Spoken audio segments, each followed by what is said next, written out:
Akiva Goldsman. Okay. So, here we are, indeed. We're finally seeing Titans into the world, you know. How's it feel? Good. I mean, a little out of body, please, right? I mean, I liked it.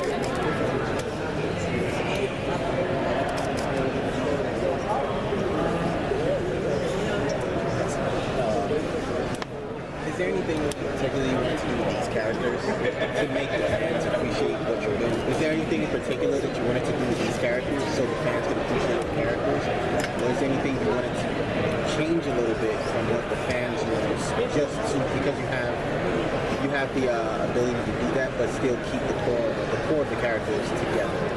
Well, I think we were most interested in psychological realism, so which you can always do a little bit more of in filmed entertainment than you can in comics or graphic novels, because you don't have actual actors delivering the object in a form. So you can use performance, and therefore you can write to that in a way that you can't write to that object. So I think that was something we wanted to do, and we wanted to sort of tell a father-son story. I think it's interesting to have a Batman story where Batman is omnipresent and absent. He's the fucked up father that so many of us, certainly I had, who's always looming over everything and kind of, determining action without actually being in the scene. That was interesting to us, and it's also, I think, fun to be able to play with people's assumptions about Batman without using them. And I think finally there was something appealing always to me about the idea that really this boy had been weaponized. This is a 10-year-old kid who's taken off the streets and taught how to fight before he's taught how to live. And I think we all wanted to see what that did to the psyche of a character in a more realistic setting. And what's it like doing the first live-action version of Jason Todd? With this way, you've got to see this kid who plays him is amazing, and it's really fun. What was really startlingly fun, what is startlingly fun, are the scenes between Jason and Dick. Because what happens is Dick is fundamentally a straight man to Jason's off-the-wall behavior, and I could watch that show forever. It's like The Odd Couple. You've produced a lot of shows in your time. What is it about Titans that kind of drew you to the project? I just have been a fan of the comic for a really long time. This one I've been carrying around in one iteration or another for almost 8 years. First as a feature, and then as a TV show that just no one would ever make. They kept TNT series? TNT was the same. That was another iteration of the show. It had Batgirl in it at that point. And it kept getting right up to the edge of going, and then somebody somewhere would say that. But we stuck with it, and then when Warner started, we were actually about to make it, and then Warner started doing the over-the-top service, and we all sort of said, let's do this as the premiere show. Is there a favorite Titan of yours that you'd like to see in the show? Well, God knows, would really like to have Cyborg back.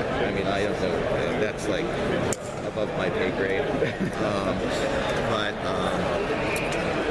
I'm really happy with who we have right now. Sort of, and there's a little more coming that we haven't quite, I'm hinting at but not saying. So by the very, very, very end of the season, short of Cyborg, I'll have everybody I want.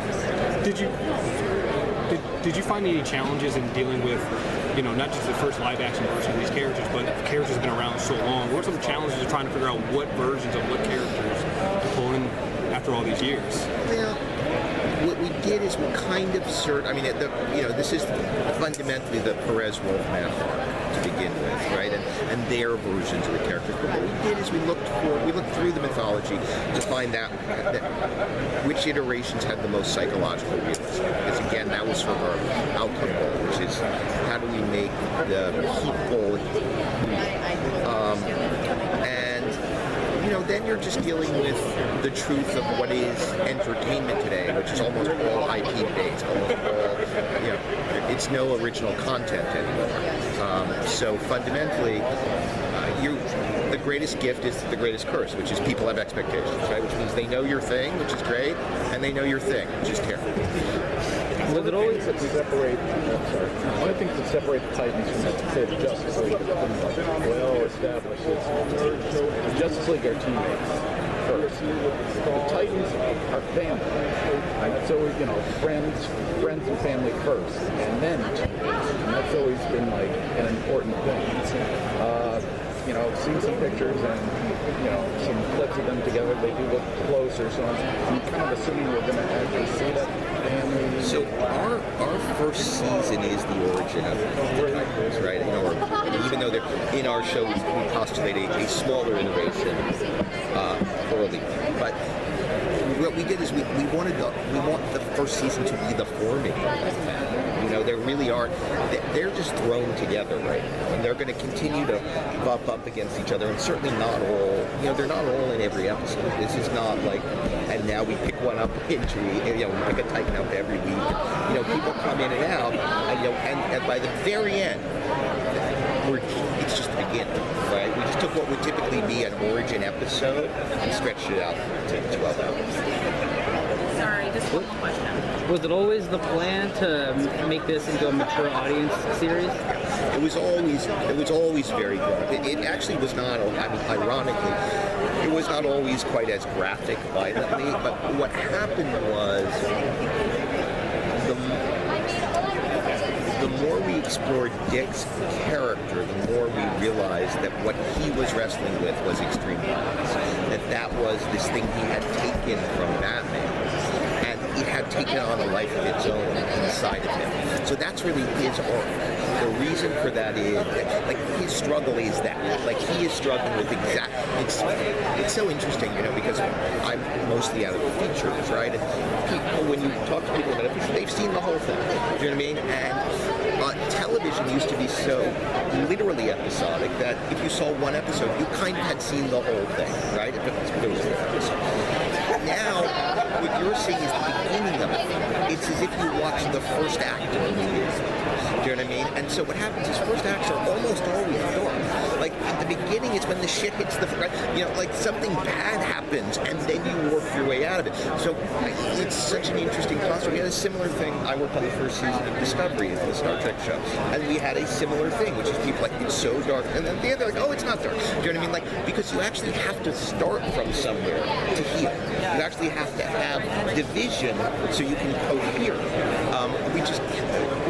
It's a different way of watching it. So we're not used to understanding that what's coming isn't necessarily what we've seen so far. All right. Thank you. Thank you so much.